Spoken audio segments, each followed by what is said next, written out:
A series of medical mix-ups left one woman dead and her doctor in prison for negligent homicide. But that wasn't the entire story.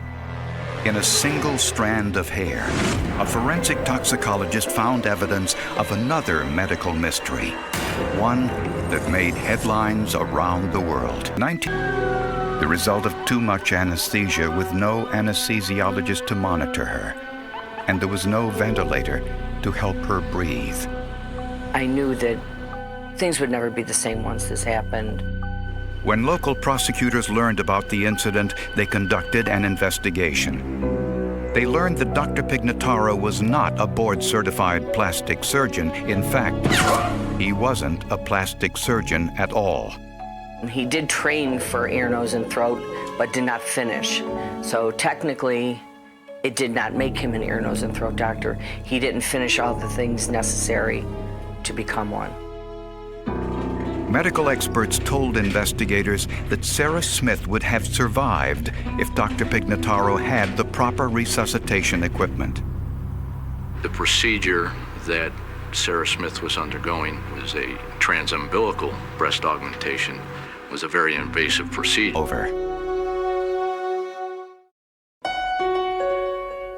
When Tony Pignataro was released from prison, he had difficulty finding a job since his medical license was revoked and the terms of his parole prevented him from leaving the area. For years, he had, went to school, done residencies. He'd gone quite a few years to do this, and that was taken away from all of us. To make matters worse, vandals spray painted the word killer on the side of the Pignataro's home. He claimed to have received death threats, but he didn't know where they were coming from, other than, "You're going to pay for Sarah Smith's death." Tony realized he would never get his medical license back. The stress took its toll, and the Pignataros separated. Her life was falling apart after the Sarah Smith case. Her husband couldn't find work. He was probably depressed in his own right because he had lost his ability to support his family. A few months later, the couple reconciled. Tony Pignataro's mother supported them financially, or their situation would have been far worse. Anthony Pignataro came from a good... Getting worse. Even more disturbing, her daughter started to experience the same symptoms, but not nearly as severe. Described some possible causes. When her doctor factored in her other symptoms, numbness of her hands and legs, disorientation and nausea, the answer became clear. I was able to complete the description of arsenic in my mind, and it fit her perfectly. Arsenic is a heavy metal poison, and not one you normally encounter. Further testing indicated Debbie had a arsenic level of 29,580 micrograms per liter, one of the highest ever recorded in a living person. Almost sounds like a mistake in a lab reading, but it wasn't. The amount I had, I shouldn't be here. Usually if a person has between 50 and 100 milligrams per liter in their system, they could die from it. It's a miracle that she survived. She was immediately put under 24-hour security protection. But the question remained, how was she poisoned? And who wanted her dead? Tony suspected Sarah Smith's family may have had something to do with the poisoning. Sarah Smith was Tony's patient, interviewed Debbie's daughter since she too had some of the same symptoms as her mother. They asked her what she ate on the day she became ill. There was soup left on the kitchen table. He brought me the bowl, and I remember saying, "I can't eat all this." He's like, "No, eat it, it's good for you." That change in the intensity of light that's reaching the detector is directly proportional to the amount of arsenic in that sample. The computer-generated results were startling. Debbie started receiving small doses of arsenic in May of 1999, and towards the end of July of 1999, she received a large dose, which was approximately 80 times what a normal human being should have in their system of arsenic. This timeline excluded members of Sarah Smith's family as possible suspects because they had moved to the Midwest after Sarah's death. Investigators had only one other suspect with a possible motive. The scientific analysis of Debbie Pignataro's hair told a horrific story. The people who did the hair analysis asked when the funeral was. I remember they just couldn't believe that someone with this level was still alive. Debbie's hair established a timeline of the poisonings. In March of 1999, when Tony and Debbie were living separately, Debbie had no poison in her system. The couple reconciled in May, and in Debbie's hair grown that month were the first signs of arsenic poisoning. The largest dose of arsenic was administered in July. This coincided with Debbie's hospital visit in which Tony recommended removing his wife's gallbladder, a procedure medical experts say Debbie would not have survived. When questioned by police, the couple's daughter Lauren remembered something. Around this time, she saw her father setting small traps around their home. When we asked her, "Can you tell us what that bait was?" she said she didn't know what it was, except that it was little round tins that he set out on the floor. Only one manufacturer made insect repellent in small, round tins. The president of the company revealed their product contained arsenic. He told me that 2 of those hand stacks, which would contain 4 tins, would be enough to be fatally toxic to a 150-pound man. Investigators found this brand of insecticide in a store not far from the Pignataros' home. You don't want to believe it. You don't want to believe that someone you loved and lived with could actually do this to you. There's no answer. I don't know. A check into Tony's background provided a possible motive. He became associated with a few cons in prison and was able to get involved with heroin. And he kept in contact with one particular person who would supply him with his narcotics after he got released from prison. And investigators discovered Tony was having an affair with another woman after he was released from prison. Friends say Tony feared his mother's reaction. His mother was against divorce, and if he had divorced Debbie, he would have been cut out of any will in his family. But money wasn't the only motive. In the Pignataros' home, detectives found a manuscript Tony had written entitled MD, Mass Destruction. It was about Tony losing his medical that she wouldn't survive. Had Debbie died during surgery, Tony could argue, as he did in Sarah Smith's case, that people occasionally die in surgery and that he shouldn't have been singled out. And in Tony's eyes, that would have indicated that, see, my own wife died under a doctor's care in a hospital while having surgery. And that's what we felt was his prime motivation. But why didn't she die from the massive dose of arsenic? Medical experts say this was miscalculation. When faced with the scientific evidence, Tony Pignataro confessed. He pled guilty to attempted first-degree assault and was sentenced to 15 years in prison. Pignataro promised to tell where he obtained the arsenic and how he administered it, but he never honored that part of the plea agreement. Although Debbie survived massive doses of arsenic, which were 80 times higher than a lethal dose, she will continue to suffer side effects for the rest of her life. The nerve damage and lack of fine motor skills are permanent. I can't believe any human being would do this to someone that they even cared about. I mean, maybe he didn't love me anymore, but there's other alternatives. You don't, do this to someone, the mother of your kids. The hair on her head was the key evidence that pointed to, again, only one person could have done it.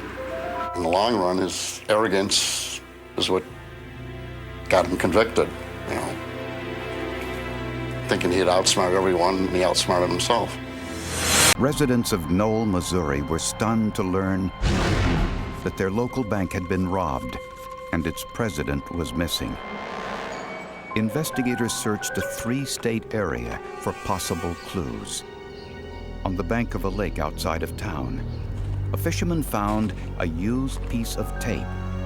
Had he thrown it away, all hopes of solving the case would have vanished. Because of its spelling, the town of Knoll, Missouri is known as the Christmas City. And one October morning, Christmas came early for someone in town: the security camera. To spread, since Knoll only had about 1,000 residents. Everybody was shocked. It's all you could hear talked about at the cafes. People were... 5 days after the robbery, a fisherman on Grand Lake, 21 miles outside of town, saw a body floating in the water. It was Dan Short, the bank president. He had been tied to a chair with duct tape. A cement block and a chain hoist had been attached to weigh it down, but it wasn't enough to overcome the buoyancy caused by the body gases. We now have the ultimate of crimes. We have the taking of a human life. Mr. Short would have gladly given all of the money in the bank and traded it for his life. But these individuals were not content with that. The medical examiner found water in Short's lungs, meaning he was alive when thrown into the lake. The prime suspects in the bank robbery and murder of Dan Short were 2 brothers, Joe and Shannon Nagofsky. There was no forensic evidence found at the bank, but investigators found 2 fingerprints on a piece of duct tape recovered at the lake where Short was murdered. When asked, Joe Nagofsky will... Forensic evidence. In this case, we would probably have not identified the Nagofskys, much less prove the case against them. The fact they used duct tape may in fact have been one of the things they did they wish they had not done. It tells me the sequence of events at the scene, even though I wasn't there. The evidence was. The desert had kept the secret for 38 years. Then, on a Tuesday morning in 2026, a single piece of evidence surfaced from a box that investigators had almost forgotten existed. And within hours, the Arizona cold case that had haunted an entire community exploded back into the headlines. Detectives stared at the photograph on the table. The image was grainy. The date was handwritten across the corner. September 17th, Sill, 1988. And standing beside the missing woman was a man investigators had interviewed more than once.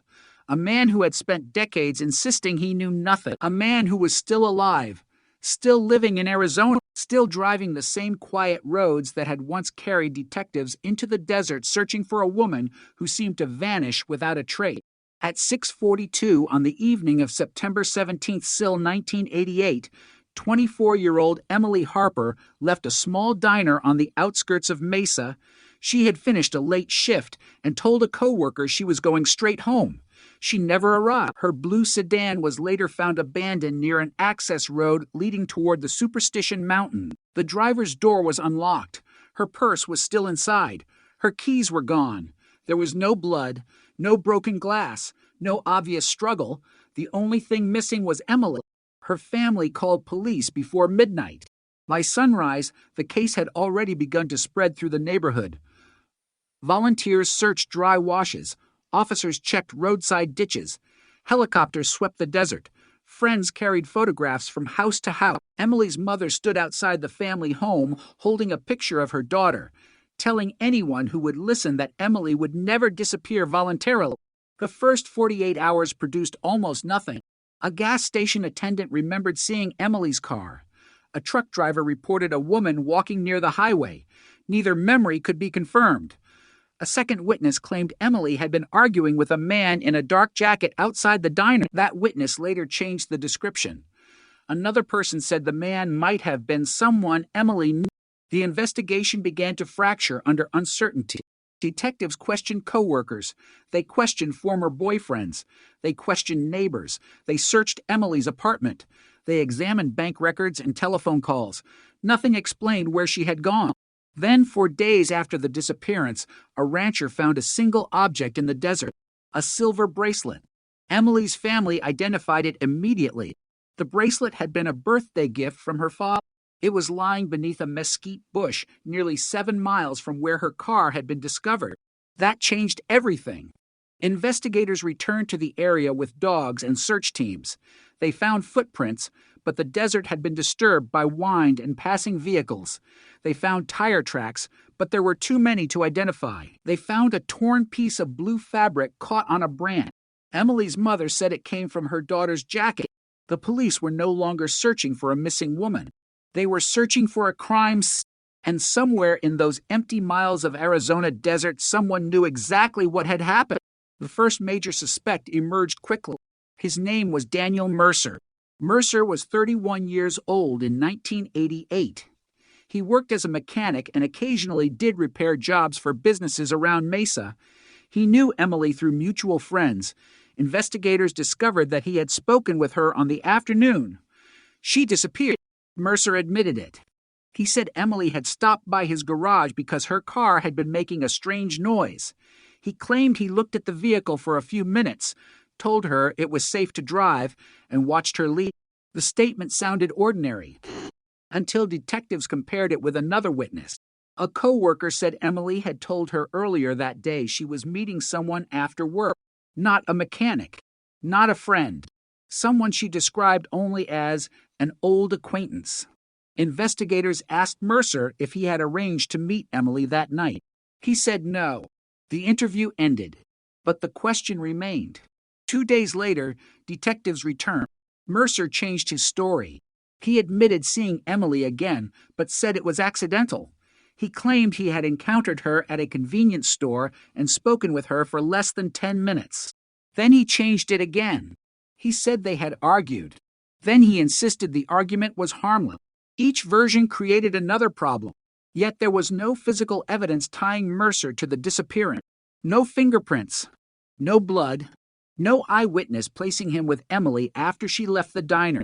And in 1988, without DNA technology capable of solving the smallest traces of biological evidence, investigators had almost nothing to work with. The case stalled. Weeks became months. Months became years. Emily's photograph remained on bulletin boards. Her family kept the porch light on. Every unidentified body found across Arizona was compared against her description. Nothing. Then came the first devastating break. A skull was discovered in a remote section of desert nearly 40 miles from Mesa. The remains were badly decomposed. Investigators initially believed they might belong to Emily. Her family waited. The identification came back negative. The remains belonged to another woman, another mystery, another family. And Emily Harper remained missing. By 1990, the case file had grown thick enough to fill a cabinet. By 1995, detectives had stopped receiving meaningful leads. By 2000, most of the original investigators had retired. By 2010, the case had become what newspapers called an Arizona cold case. The word cold suggested something dead, but Emily's family never accepted that. For them, the case was never cold. It was waiting. Every birthday brought the same question. Where is she? Every anniversary brought the same photograph. Every year brought another possibility that disappeared almost as quickly as it arrived. Then, in 2018, a detective named Laura Bennett reopened the file. She was not assigned to the original investigation. She had never met Emily. But she noticed something that had been overlooked for decades. A photograph. Not a crime scene photograph. Not a photograph of Emily. A photograph of a vehicle. It had been taken by a volunteer during the 1988 search. In the background stood a dark pickup truck. The license plate was almost impossible to read. Almost? Bennett enlarged the image. One character became visible. Then another.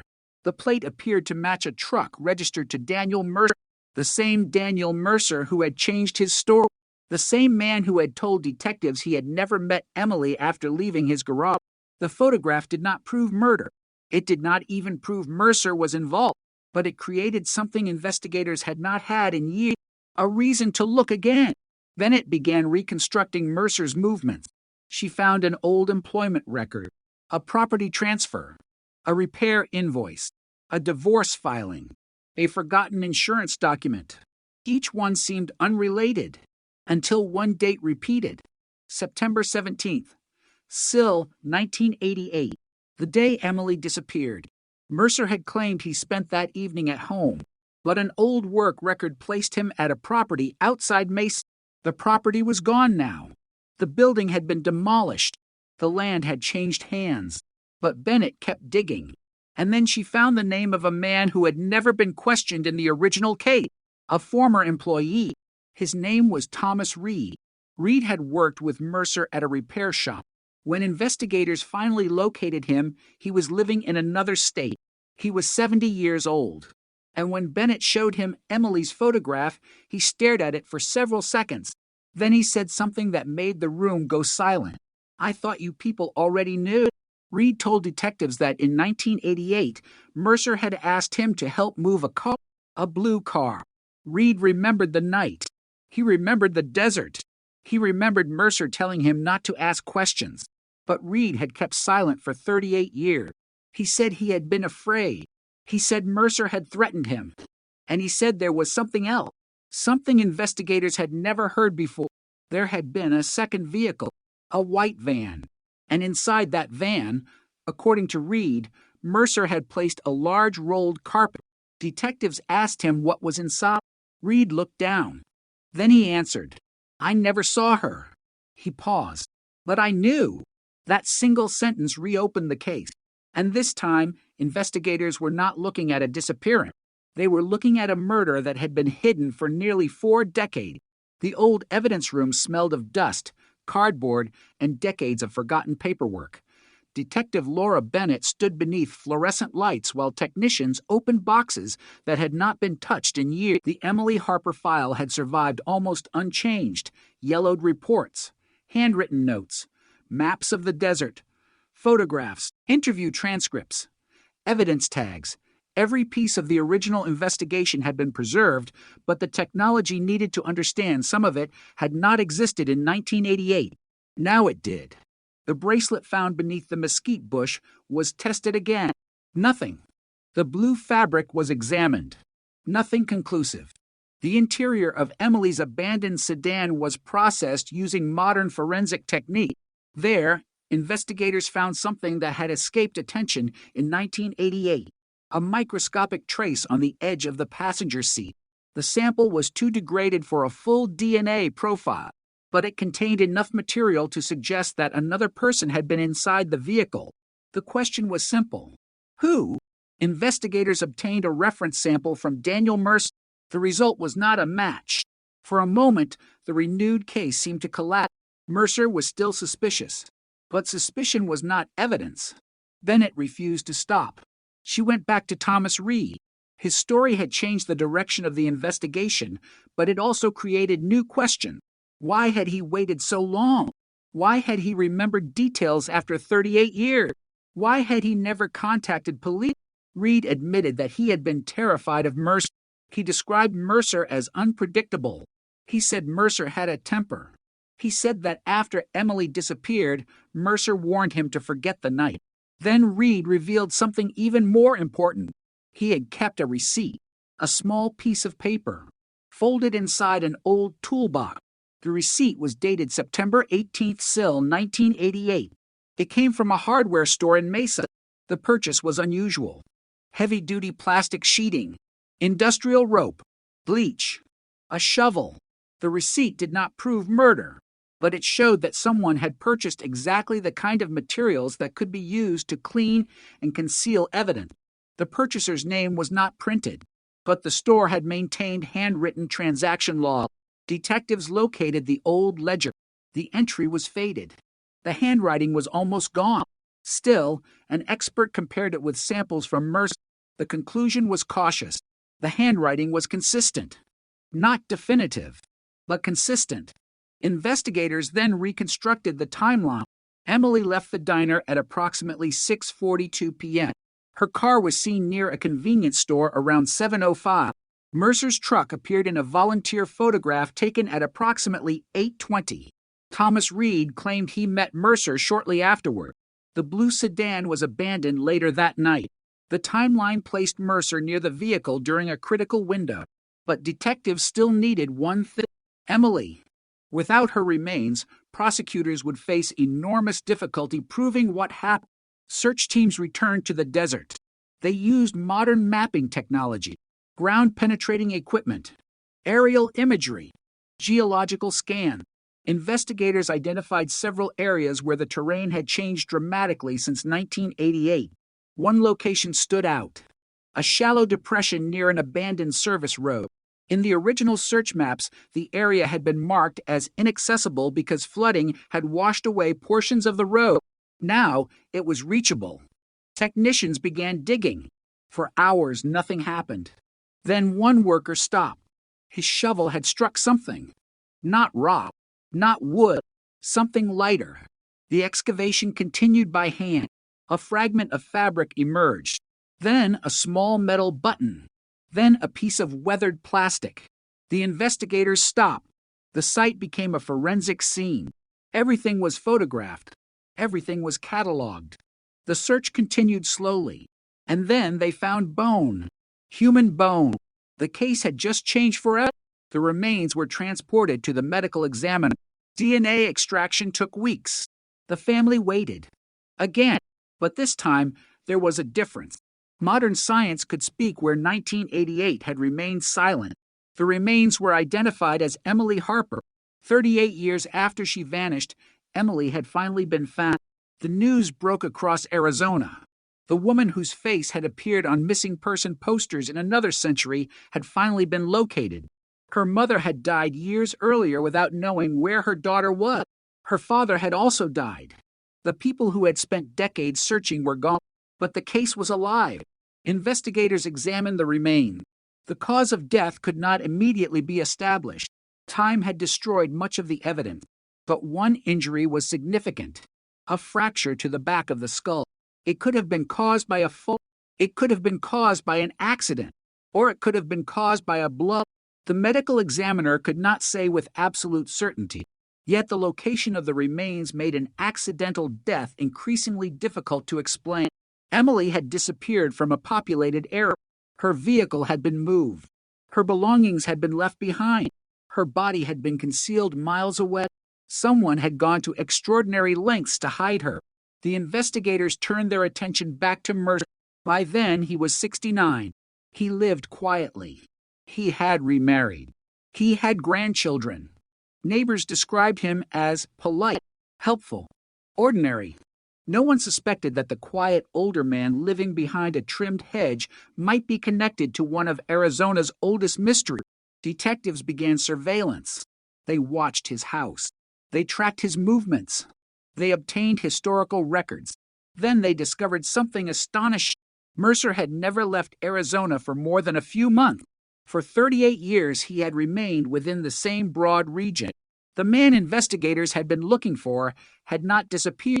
He had simply continued living, and that realization sent a chill through the investigation. Because Emily's killer might not have been hiding across the country.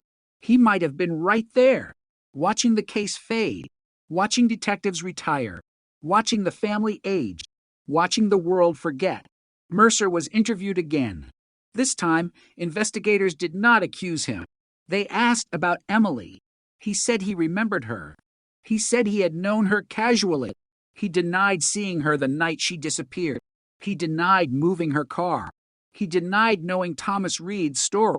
When detectives mentioned the photograph of his truck, Mercer stared at the image. Then he smiled. He said the truck had been stolen several times. Investigators checked. The theft reports did not exist. When confronted with the hardware store receipt, Mercer said he had no memory of it.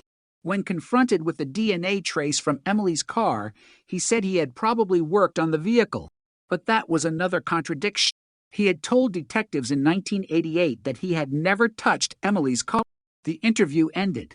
Mercer walked out. But investigators knew something had changed. The old case had finally developed momentum. Then came the discovery that no one expected: a storage unit.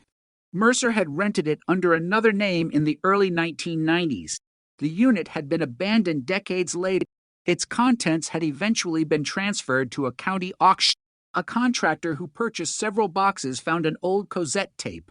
The label contained only 2 words: September 17th. The tape was damaged. Technicians restored it. When the audio played, the room became silent. There was static, a door closing, a man's voice, then another voice, a woman's voice. The recording lasted less than 2 minutes. Most of it was unintelligible, but one sentence could be heard: "Emily, you don't understand." The voice belonged to a man. Investigators compared it with archived recordings of Mercer. The technology could not provide certainty, but the similarity was striking. Then the woman spoke. The audio crackled. She said something investigators could not understand. Then came a loud impact. The recording ended. For the first time in 38 years, investigators believed they might have captured the final moments of Emily Harper's life. But there was another problem. Who recorded the tape? And why? The discovery of the Cosette transformed the investigation from a cold case review into a full homicide operation. Detectives secured the storage records, traced the ownership history, and began reconstructing every person who had possessed the unit. The chain led through several businesses and private owners. One name appeared repeatedly: Daniel Mercer. The tape was sent to forensic audio specialists. The recording was clean. Noise was reduced. Background frequencies were separated. What had sounded like meaningless static began to reveal fragments: a vehicle door, a man's breathing, a woman crying, then a sound like an engine started.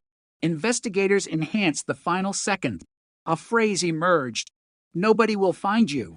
The words were not perfectly clear, but 3 independent analysts agreed that the phrase was highly probable. The voice was male. The identity remained uncertain. Mercer denied ever owning the Cosette. That denial became difficult to believe when investigators found his handwriting on the label. A forensic document examiner compared it with signatures from old business records. The result was inconclusive but strongly consistent. Mercer was no longer simply a suspect. He was the center of the case. Yet prosecutors needed more. The state could not build a murder charge around a questionable recording and circumstantial evidence alone. So investigators went back to the desert. They searched the location where Emily had been found.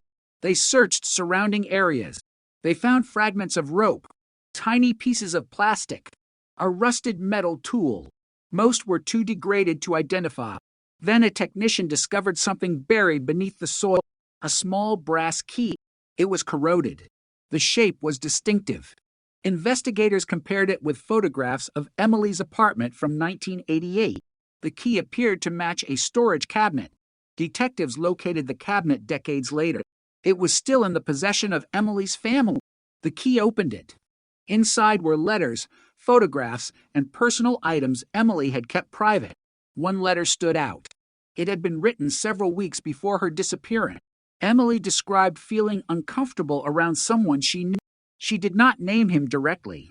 She wrote only that, "He keeps appearing where I am." Her family had never seen the letter. Neither had police. The envelope had remained sealed inside the cabinet for nearly 4 decades. Now detectives had a possible motive for fear, but not a motive for murder. They searched Emily's phone records. In 1988, that meant landline, pay phones, work numbers, messages.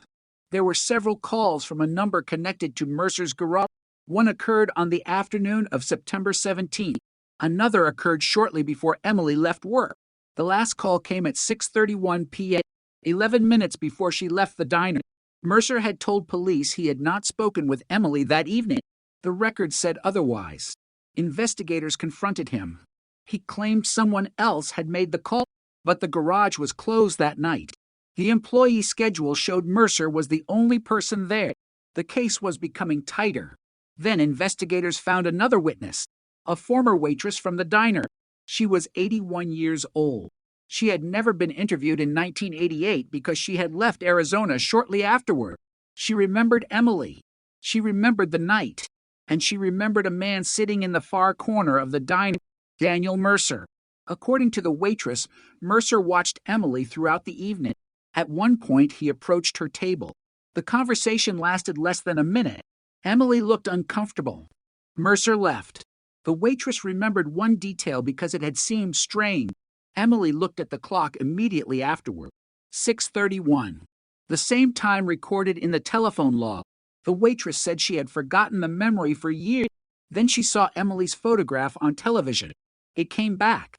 She had never told police. Investigators now had a timeline. Mercer contacted Emily. Mercer watched her at the diner. Mercer spoke with her shortly before she left.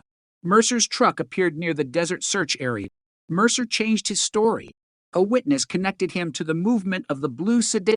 A storage closet appeared to contain a conversation with Emily, and Emily's remains were found in an area consistent with the route described by Thomas Reed. But investigators still needed the final connection, the evidence that could survive a courtroom. They found it in a place nobody had searched, Mercer's old property. The building was gone, but the land remained. Ground scans detected an unusual underground disturbance beneath what had once been a concrete garage floor. The property was searched. Technicians excavated. They found nothing human, but they found something else. A section of flooring beneath the original structure contained traces of blood. The sample was decades old, yet DNA testing recovered enough genetic material to compare it with Emily's family. The result was not a direct identification, but the genetic profile was consistent with a maternal relative of Emily. The probability was overwhelming. Something connected Emily to that property. Mercer had told investigators he had never taken Emily there. Now science suggested otherwise. The case was nearly ready, but one final mystery remained. Why had Mercer killed her? The answer came from an old file buried in another jurisdiction. In 1987, Mercer had been questioned about an assault involving a woman he knew. No charges were filed. The woman had told police Mercer became violent when she tried to end their relationship. Emily had recently told friends she wanted nothing to do with Mercer. That was the motive investigators had been missing. It was not money. It was not robbery. It was control. Mercer believed Emily was leaving him behind, and when she refused to comply, investigators believed he decided she would not leave at all. The theory was horrifying, but the case still needed a confession. Mercer had survived for decades by saying almost nothing. He had watched suspicion rise and disappear. He had watched investigators retire. He had watched Emily's family grow old. He had believed time had protected him. Then detectives made a decision. They would not confront him with everything. They would give him one opportunity to tell the story. Mercer agreed to another interview. He entered the room slowly. He looked at the detectives, then at Emily's photograph. For nearly 30 seconds, nobody spoke. Finally, Mercer said something unexpected. Her mother never stopped looking. The detective said nothing. Mercer stared at the table. Then he whispered, "I know." It was the first time he had shown emotion, and it was the beginning of the end. Mercer's final interview lasted nearly 6 hours. Investigators never raised their voices. They did not threaten him. They did not tell him what evidence they had withheld. They simply reconstructed the night, minute by minute. At first, Mercer denied everything. Then he admitted knowing Emily. Then he admitted speaking with her. Then he admitted meeting her after she left the diner. Each admission came reluctantly. Each one contradicted the previous statement. The detectives allowed silence to do the work. Eventually, Mercer described the argument. He claimed Emily wanted to end their relationship. He said she threatened to tell people about him. He said he became angry. Then he stopped. The detective across the table asked what happened next. Mercer closed his eyes. He said he hit her. Once. He said she fell. He claimed he did not mean to kill her. But he did not call for help. He did not call police. He did not call an ambulance. Instead, according to his statement, he moved her body. He took her to the desert. He abandoned her car. He returned home, and for 38 years he said nothing. The detectives asked about the Cosette. Mercer denied recording it. They asked about the storage unit. He said he had forgotten it. They asked about Thomas Reed. Mercer said Reed was lying. But then the detectives played the restored audio. Mercer listened. His expression changed. The room remained silent. Finally, he said, "That was a long time ago." It was not a confession, but it was enough for investigators to continue. Mercer eventually admitted purchasing cleaning supply. He admitted using the white van. He admitted moving Emily. He denied intentionally concealing her remains. He said he panicked. But the physical evidence told a darker story. The rope fragments, the plastic, the shovel, the location, the altered vehicle, the abandoned belongings, the decades of silence. The prosecution argued that Mercer had not simply panicked. He had systematically attempted to conceal what he had done. The arrest came at 7:18 on a Thursday morning.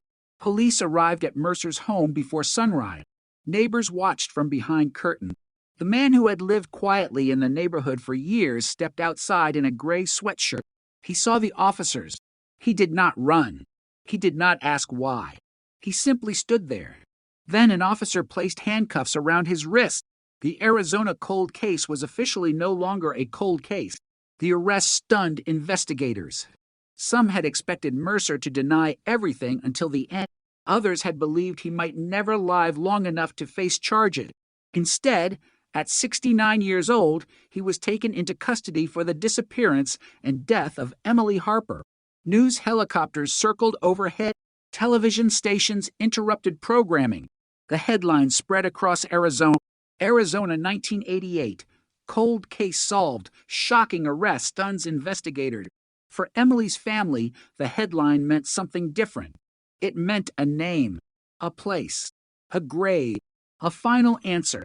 But answers do not erase time. Emily's mother had spent her life waiting. She never learned what happened. She never saw the desert where her daughter was found. She never heard the confession. She died believing Emily might still somehow return. The investigators who had worked the original case were also mostly gone. Some had died. Some were too ill to speak. One retired detective, Frank Dalton, was still alive. He had been among the first officers to search the desert in 1988. When he learned Emily had been found, he sat quietly in his living room. He remembered the search. He remembered the family. He remembered the photograph. Then he said something that captured the cruelty of a cold case. "We were looking for her." He paused. "We just didn't know where to look." The prosecution prepared the case. Defense attorneys challenged the evidence. They questioned the reliability of the old witnesses. They questioned the audio recording. They questioned the forensic interpretation. They argued that the desert had destroyed too much evidence to establish exactly how Emily died. But the state had something it had never possessed in 1988. Time had destroyed evidence. Technology had recovered other evidence. The combination was powerful. DNA, digital reconstruction, historical records, witness testimony, handwriting analysis, the Cosette, the old receipt, the truck photograph, and Mercer's own statements. One by one, the pieces formed a picture, not perfect, not complete, but strong enough. The arrest did not end the mystery. It transformed it. Now the question was no longer who had disappeared Emily.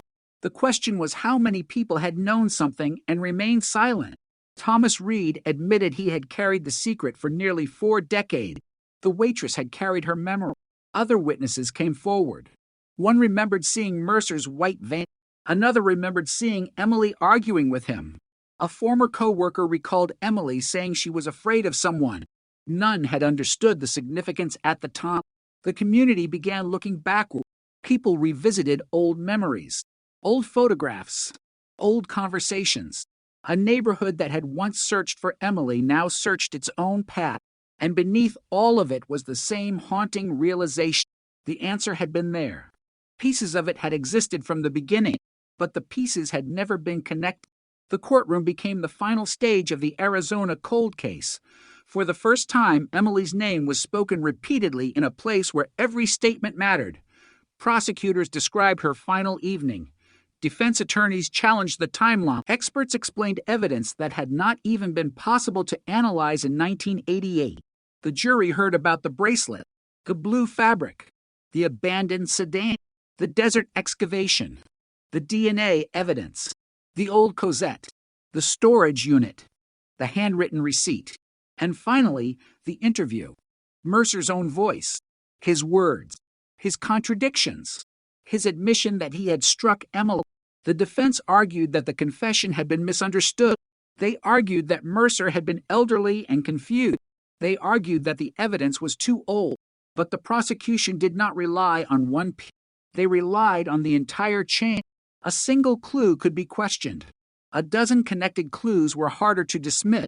The jury deliberated for less than a day. Then they returned. Guilty. The courtroom was silent. Emily's family representatives cried. Some investigators lowered their head. Mercer showed almost no reaction. The judge imposed a lengthy sentence. For the first time since September 17, still 1988, Emily Harper had a legal ending to her story. But the emotional ending was more complicated. Cold cases do not really end when someone is arrested. They end differently for every person who survived them. For Emily's childhood friend, the case ended with a photograph placed beside a candle.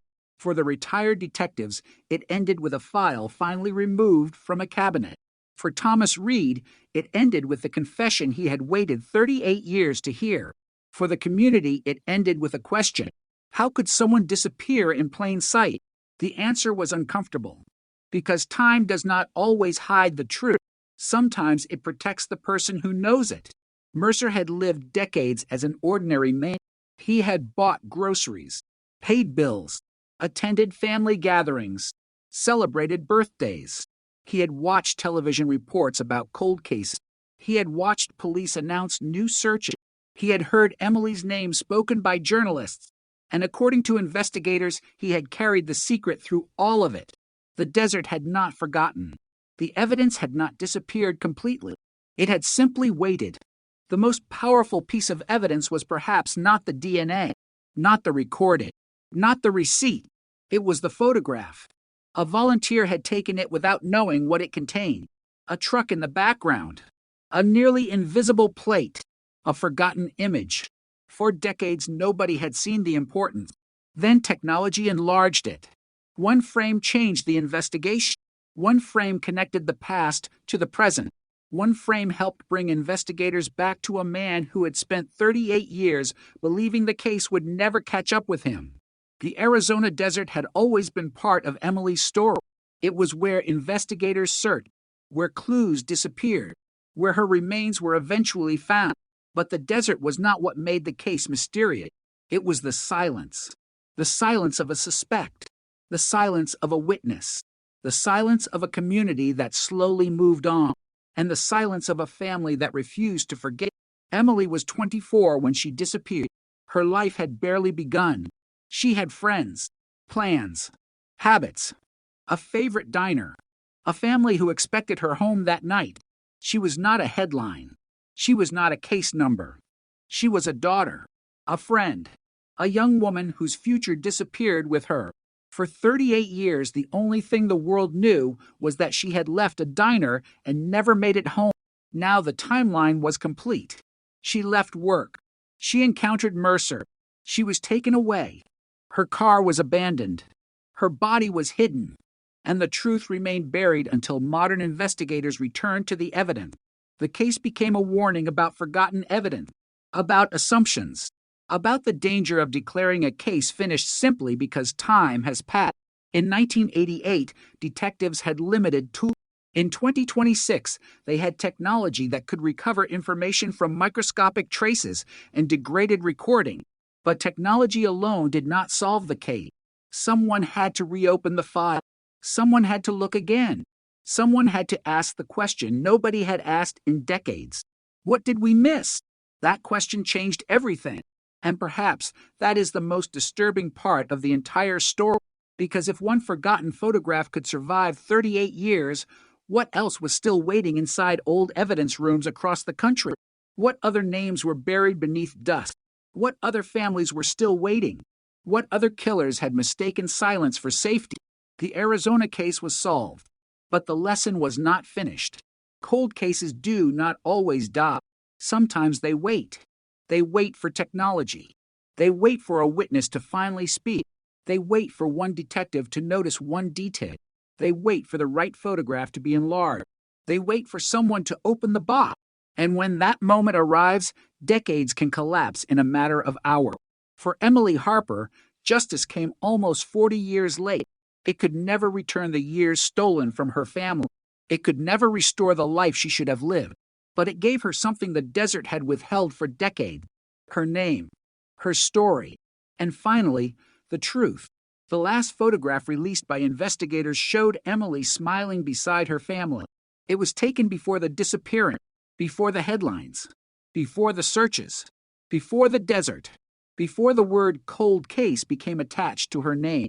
She was 24 years old. She had no idea that the world around her was about to change forever.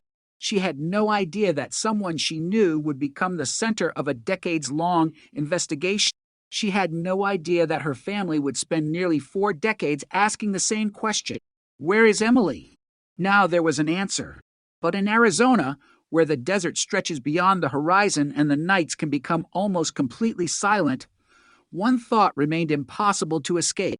For 38 years, Emily's killer believed the desert had buried the truth. He was wrong. The desert kept the evidence. Time kept the secret. But neither could keep it forever. The arrest should have been the end of the story, but for the investigators who had spent years reopening the case, it was only the moment when the silence finally broke. Daniel Mercer was behind bars. Emily Harper had been identified. The desert had surrendered what it had hidden for 38 years. Yet there was still one question that refused to disappear. How much of the truth had never been discovered? That question followed Detective Laura Bennett long after the courtroom emptied. She returned to the evidence room alone. The boxes were still there. Emily's photograph, the old maps, the bracelet, the original witness statements, the cassette, the receipt, the photographs of Mercer's truck. Bennett placed them across a table and stared at them one by one.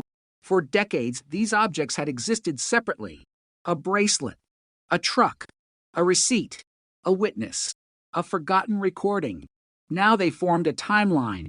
But Bennett knew cold cases were dangerous when investigators became satisfied too early. One unanswered detail could change everything. She opened the original 1988 incident report again.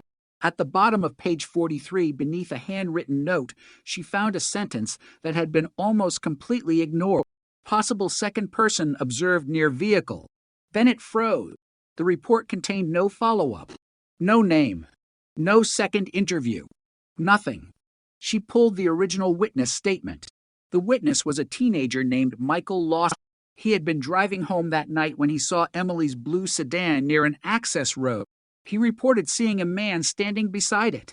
But he also mentioned something else, a second person, someone sitting inside another vehicle. The original investigator had written, "Witness uncertain." Then the lead went nowhere. Bennett searched for Lawson. He was alive. 63 years old, living in Northern California. When contacted, he agreed to speak. He remembered the night immediately. He remembered the headlights. He remembered the desert. And he remembered something that had bothered him for nearly 4 decades. It wasn't just one vehicle, Lawson said. There were 2. Bennett asked him to describe them. The first was Emily's blue sedan. The second was a white van. The same type of vehicle Thomas Reed had described. Lawson said he saw the van parked several yards away. He remembered a man moving between the 2 vehicles.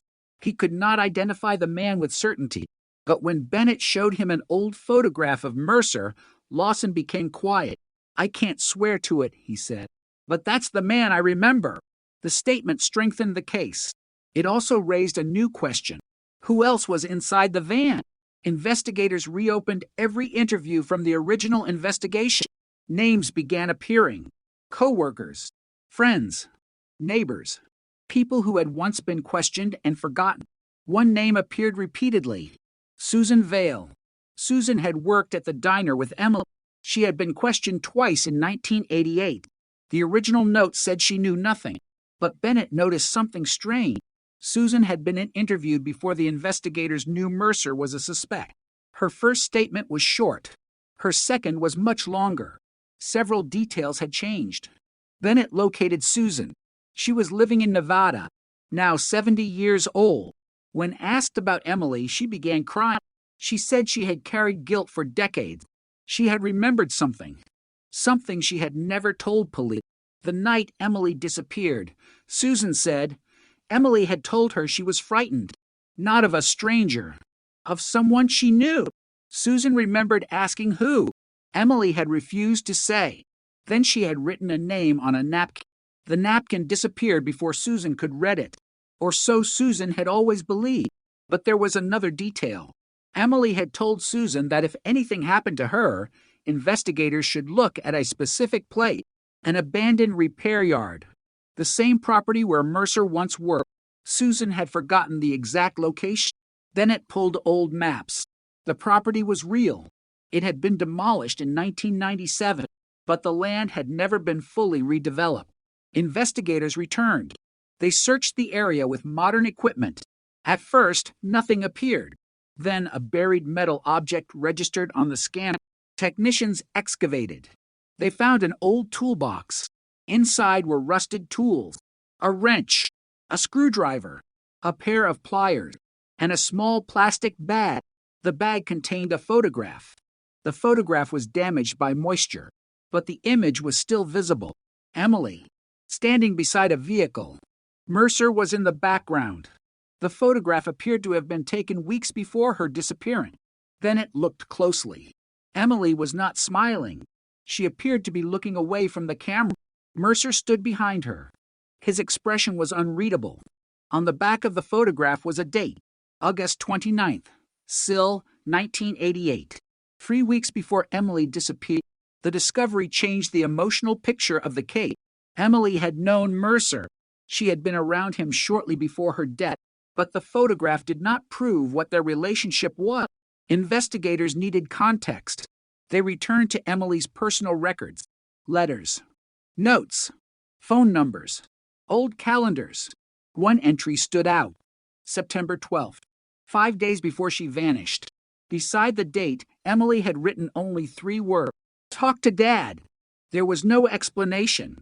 Bennett contacted Emily's surviving relative.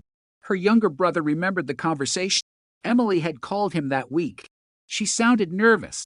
She said someone was bothering her. She wanted to tell their father, but she never did. Her brother had assumed it was a relationship problem. Now he wondered whether it had been a warning. Investigators searched for evidence of threat. They found several calls from a payphone near Mercer's workplace.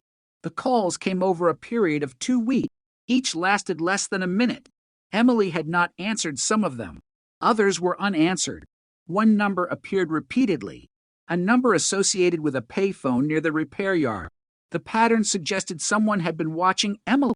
The investigators now believed the crime had not been spontaneous. Mercer may have been planning something. The question was, how long? They examined his financial records. Nothing obvious. They examined travel records. Nothing. They searched property records. Nothing. Then they discovered an old insurance policy. Mercer had purchased a policy shortly before Emily's disappearance. The amount was small. The beneficiary was not Emily. It was someone else. A woman named Karen Mercer, his former wife. The policy itself was not suspicious, but the timing caught investigators' attention. Karen was interviewed. She said Mercer had always been secretive. She described him as jealous, possessive, sometimes frightening. Then she revealed something she had never told police. 2 days after Emily disappeared, Mercer came home with a deep cut on his hand. He told Karen he had injured himself repairing a vehicle. She believed him. Until years later, when she learned about Emily's abandoned car, she began to wonder. Investigators asked whether Mercer had ever mentioned Emily. Karen said yes, once, a few weeks before the disappearance. He had told her Emily was causing problems. Karen remembered the exact words. She needs to learn when to stop. The phrase sent a chill through the room, but still, Bennett wanted more.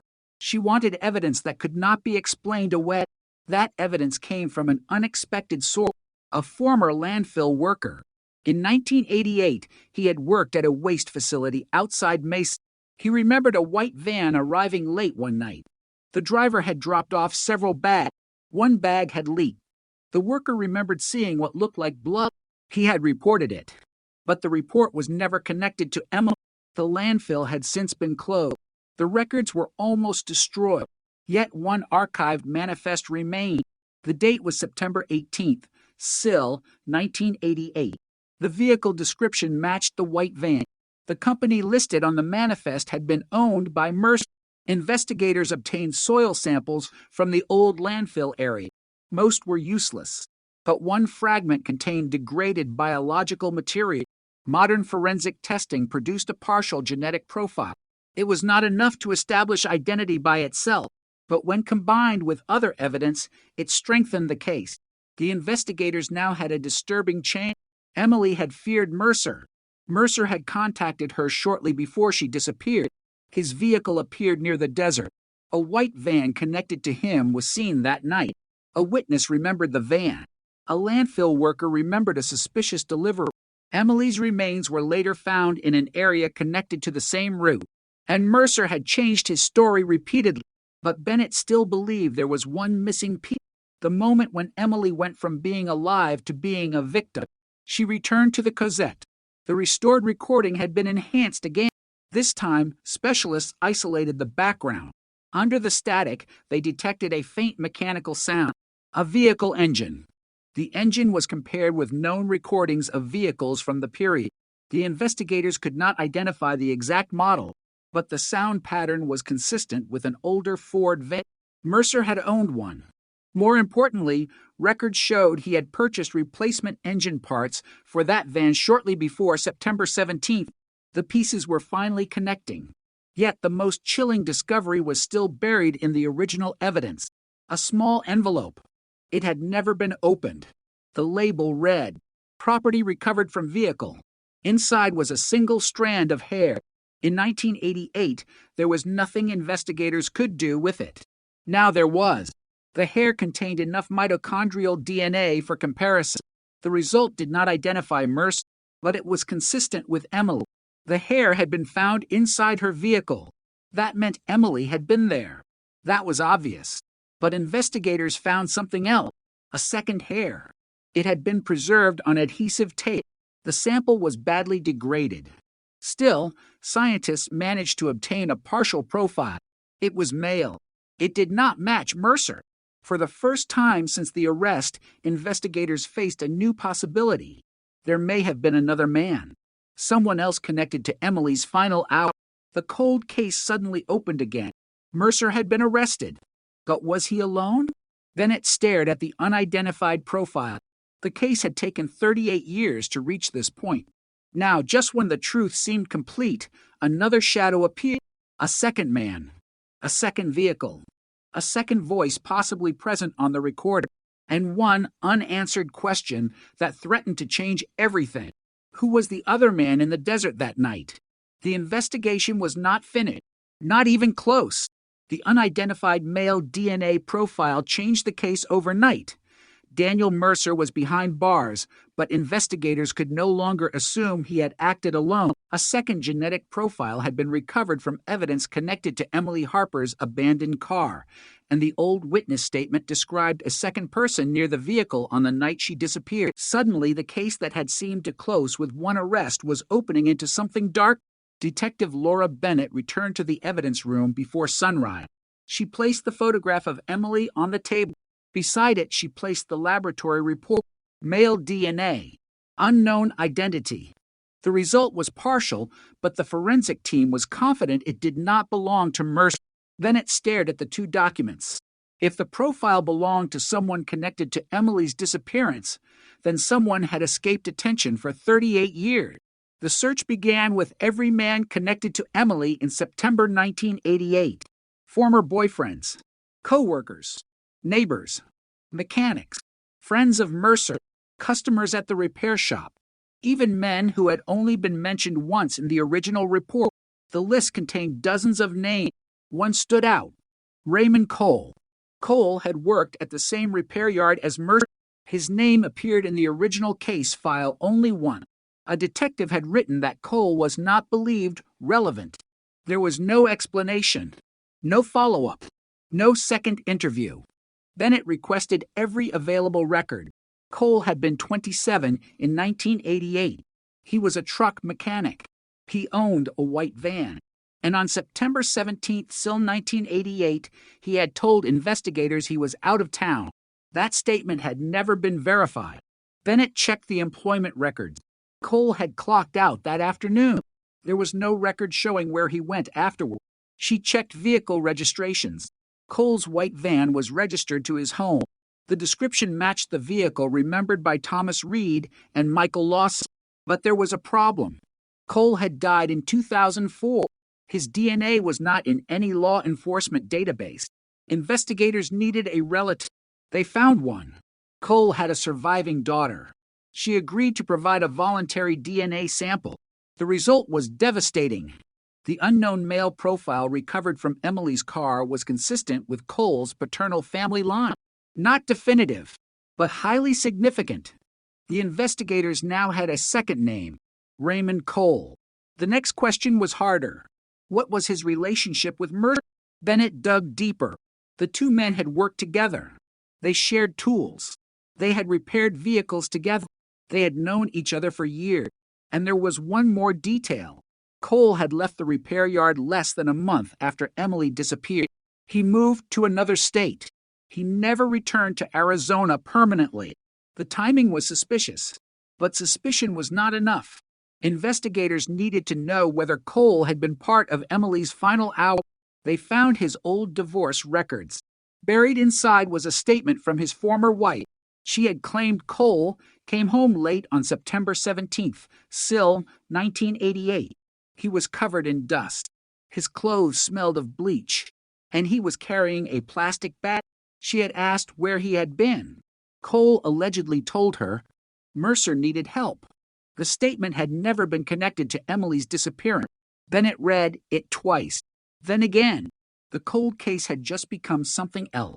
Mercer might not have acted alone. Cole may have helped him. But why? The investigators contacted Cole's daughter. She agreed to speak. She remembered her father rarely discussing his years in Arizona, but she remembered one thing. He had a photograph hidden in a drawer, a photograph of a young woman. She had seen it as a child. She asked who the woman was. Her father told her never to ask again. The daughter had forgotten about the photograph until detectives mentioned Emily. Then she remembered the image. She searched through old family belongings. The photograph was gone, but the drawer remained. Inside were several old receipts. One was dated September 18th, Sill, 1988. The purchase was made at a gas station near the desert. The customer name was handwritten: Raymond Cole. The amount was small, but the item purchased was unusual: 2 large plastic containers. Investigators checked the location. The gas station no longer existed, but the old transaction record survived on microfilm. The purchase had occurred at 2:14 hours after Emily disappeared. Cole had claimed he was out of town. He wasn't. He was in the area. The timeline tightened. Emily left the diner. Mercer contacted her. Her car appeared near the desert. A white van appeared nearby. Cole was in Arizona. Mercer's truck was nearby. And somewhere between those events, Emily disappeared. Investigators returned to the audio tape. They isolated the voices again. One male voice. Then another sound. A second male voice appeared faintly in the background. The recording was too damaged for reliable identification, but investigators could hear one phrase: "Move her." 2 words. 2 words that suggested another person had been present. Mercer had always insisted he was alone. Now the recording suggested otherwise. The prosecution could use the discovery to strengthen the case, but it could also create a dangerous defense argument. If another man was involved, perhaps Mercer was not responsible for the killing. Maybe he was covering for someone. Maybe Cole was the actual killer. Maybe the evidence had been misunderstood. The case suddenly had to suspect: one alive, one dead. and one victim who could no longer speak. Bennett returned to the original witness, Michael Lawson. She showed him photographs of Mercer and Cole separately. He identified Mercer first, then Cole. He hesitated. "I remember both." The detective asked whether he saw them together. Lawson closed his eyes. Then he said yes. 2 men. One beside Emily's car, one near the white van. The detail had been buried for 38 years. The original investigator had written only one sentence. Witness uncertain. Bennett knew better now. The witness had not been uncertain about seeing 2 men. He had been uncertain about identifying them. That distinction had changed everything. The next breakthrough came from an old repair shop employee named George Miller. Miller had been 17 in 1988. He worked part-time at the yard. He remembered Mercer and Cole. He remembered Emily. And he remembered an argument. 3 days before her disappearance, Emily had come to the shop. She was angry. She demanded something from Mercer. Miller never knew what, but he remembered Cole standing nearby. According to Miller, Cole told Mercer to let it go. Emily left. Mercer watched her drive away. Then Mercer turned to Cole and said something Miller never forgot. "She doesn't get to decide." The sentence was never recorded. No report contained it. But Miller remembered it decades later. Investigators asked why he never told police. He said he was afraid. Mercer had a reputation. Cole had one too. They were older men. They had connections. Miller was a teenager. He thought staying silent was safe. That silence had lasted almost 40 years. Now it was part of the evidence. Investigators reconstructed the days before the disappearance. Emily had begun pulling away from Mercer. She had confided in friends. She had spoken to her family. She had planned to move. She had been afraid. Mercer had become increasingly angry. Cole appeared to know about the situation. The 2 men had discussed Emily. And then, on September 17th, something happened. The investigators believed Mercer confronted Emily. The confrontation escalated. Cole arrived. The white van appeared. Emily's vehicle was moved. Her body was transported. The evidence suggested cooperation, but there was still one missing piece. Where had the 2 men taken Emily before the body was moved into the desert? The answer came from an abandoned building. A former storage facility stood less than 2 miles from the old repair yard. In 1988, it had been owned by a company connected to Mercer. The building had been demolished decades later, but investigators found old architectural plans. One room had been below ground, a basement. The original case file never mentioned it. Bennett requested excavation permit. The location had been sealed beneath a modern parking lot. Ground-penetrating radar detected a rectangular disturbance. Investigators obtained permission to excavate. The first layer contained concrete. Below it was compacted soil. Then a metal object, a broken flashlight. Investigators compared it with old photographs. The model had been sold in Arizona in the 1980s. The flashlight itself was too damaged to connect to anyone, but inside the battery compartment was a small piece of paper, almost destroyed. Only 4 letters were visible. Emile. The investigators stopped. They knew they were looking at something important. The paper was sent for analysis. It was part of a handwritten note. Most of the message had been destroyed, but enough remained to suggest a name. Emily. The basement was searched more carefully. Under a section of flooring, technicians found traces of blood. This time, the DNA was stronger. It was consistent with Emily. The room had been renovated after 1988. Someone had covered the floor. Someone had tried to erase what happened there. And now investigators had a possible location where Emily had been held before being taken into the desert. The evidence against Mercer grew, but the role of Cole became even more important. If Cole had helped Mercer move Emily, why had he remained silent? If he had witnessed the attack, why had he never spoken? If he had been involved, why had he left Arizona so quickly? The answer might have been fear, or guilt, or both.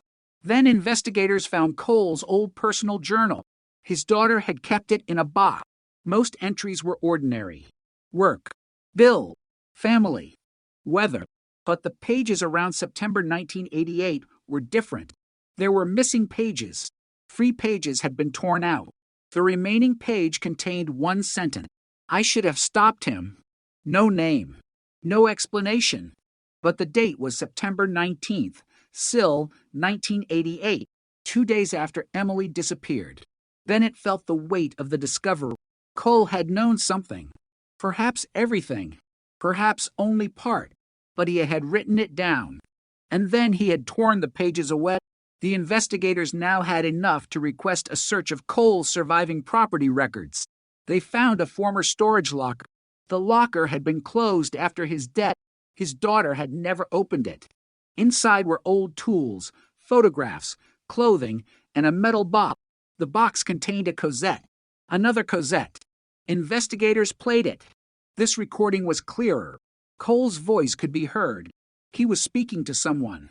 The date was unknown, but one phrase stood out. You said nobody would get hurt. Silence. Then another voice. Mercer. We're past that now. The recording ended. Investigators listened again and again. This was no longer speculation. Mercer and Cole had been discussing something serious, something connected to violence. But the tape did not mention Emily by name. The prosecution would still have to prove what they were discussing. Then it searched for more. Inside the same box was a map. Arizona. Several locations were marked. One was the desert site where Emily's remains were found. Another was the abandoned repair yard. A third was the storage facility. 3 locations. One night. 2 men. 1 missing woman. The case had become a map of secrets. And then Bennett noticed something at the bottom of the map. A 4th mark. Farther east. Near the border. The location had never appeared in any original police report. She circled it. Investigators checked the coordinates. There had once been an abandoned mining road there. No buildings. No businesses. No reason for Mercer or Cole to visit. Except one. The road ended at an isolated canyon. And according to a newly discovered witness statement, a white van had been seen there on September 18th, Sill, 1988. The case had just expanded again. Emily had been found years later in one location, but the men connected to her disappearance had marked another. Why? What had happened at that canyon, and what had been left behind? For Bennett, the answer was now buried somewhere between 2 men who had spent decades carrying the same secret. One was dead. One was awaiting trial. And somewhere in Arizona, the final piece of the truth might still be waiting beneath the desert. The investigators prepared to search the canyon. They had no idea that the first thing they found there would completely change their understanding of Emily Harper's final night. The canyon was almost impossible to reach. There was no paved road, no houses, no power lines, only jagged rock, dry earth, and a narrow trail disappearing between walls of stone. In 1988, the location had been almost invisible from the main highway. In 2026, modern satellite imagery showed the same emptiness, but the map found inside Raymond Cole's storage locker had marked it with a circle. That was enough. At dawn, investigators entered the canyon. Detective Laura Bennett walked behind the forensic team. Every step raised dust. Every movement echoed against the rock. They were looking for something that had been hidden for 38 years. They did not know what. They only knew that 2 men connected to Emily Harper had marked this place. The first hour produced nothing. Then a technician discovered disturbed soil beside a large rock. The area was photographed. The soil was removed carefully. A small metal object appeared. A key. Not Emily's apartment key. Not a car key. A storage key. The number was still visible. Investigators traced it to a facility in Mesa that had closed in 1994. The facility records were incomplete, but one employee remembered an old locker rented under a false name. The name belonged to Raymond Cole. Inside the locker, investigators found nothing connected directly to Emily. There were old tools, a jacket, several newspapers, and a cardboard box. The box contained newspaper clippings about Emily's disappearance. Every article had been saved. Some were folded. Some were underlined. Some contained handwritten notes. Cole had followed the case for years. He had kept the articles even after leaving Arizona. One clipping was dated 1993. The headline read, "5 years later, family still searches for missing woman." On the margin, Cole had written 2 words, "Still waiting." Bennett stared at the handwriting. It was not a confession, but it showed obsession. Cole had not forgotten Emily. He had watched the case. He had watched the family. He had watched police. And he had never spoken. The investigators continued through the box. At the bottom was a photograph. It showed the repair yard. The date was September 18th, Sill, 1988. Someone had taken the photograph from inside the building. In the background stood the white van. Beside it was a dark pickup. Mercer's truck. The image placed both vehicles together. One day after Emily disappeared, the photograph was sent to the laboratory. The vehicle positions were analyzed. The investigators compared the angle of the shadows with weather records from that morning. The photograph was likely taken shortly after sunrise. That meant Mercer and Cole had returned to the property. Why? The answer came from a second photograph. This one showed a section of concrete behind the building. There was a dark stain. The photograph had been taken before the area was cleaned. The original investigation never saw it. The image had been stored in Cole's private collection. Bennett realized what it meant. Cole had documented the scene, then kept the evidence. Why would someone innocent do that? The investigators searched the rest of the locker. They found a handwritten list. Several names. Several dates. One name was crossed out. Emily Harper. Next to it was a date. September 17th, Sill, 1988. Beneath the name was another phrase. Too late. Bennett called the prosecutor. The case was getting stronger, but the defense could argue that Cole was the real killer, that Mercer had only been involved afterward. That was a problem. If Mercer wanted to claim he was not responsible for Emily's death, the evidence against Cole could create reasonable doubt. The prosecution needed to establish exactly what Mercer had done. They returned to his confession. The statement was examined word by word. Mercer admitted hitting Emily. He admitted moving her. He admitted taking her into the desert, but he claimed she was already dead when Cole became involved. Investigators doubted it. The physical evidence suggested Emily had survived the initial attack. A forensic pathologist reviewed the skull injury. The fracture could have caused unconsciousness. It was not necessarily immediately fatal. There were no other injuries capable of conclusively proving instant death. If Emily had been alive after the blow, then the timeline became even more disturbing. Someone had transported her while she was unconscious. Someone had concealed her. Someone had left her in the desert. And someone had watched her family search for her for decades. Bennett wanted to know whether Mercer had told the truth about the final moments. She returned to the interview room. Mercer refused another interview. His attorney said there was nothing more to discuss. But the investigators had something Mercer did not know. A second witness. A woman named Linda Shaw. In 1988, she had worked as a night shift clerk at a roadside station. She had been interviewed once. Her statement had been filed under the wrong case number. The original investigator had never seen it. Shaw remembered a white van stopping around midnight. The driver purchased water and gasoline. A passenger remained inside. Shaw could not see his face, but she remembered the passenger's voice. A man was crying, not the driver, the passenger. She heard him say, "Please." Shaw assumed it was a domestic dispute. She did not intervene. She did not call police. She remembered the driver becoming angry. Then the van left. Investigators asked whether she could identify either man. She could not, but they played the restored cassette. Shaw listened. She became pale. Then she pointed at one voice. "That is the passenger." The passenger was not Mercer. It was Cole. The discovery changed the theory again. Cole may have been inside the van with Emily. If the voice belonged to him, then he had been present during the transport. But why was he crying? Was he afraid? Was he guilty? Was he trying to help Emily? The investigators could not know. Then the roadside station records provided another clue. The van had been seen traveling east, toward the canyon. The same canyon marked on Cole's map. The route was complete. Emily left the diner. She encountered Mercer. Her car was abandoned. She was moved to the repair property, then transported in the white van.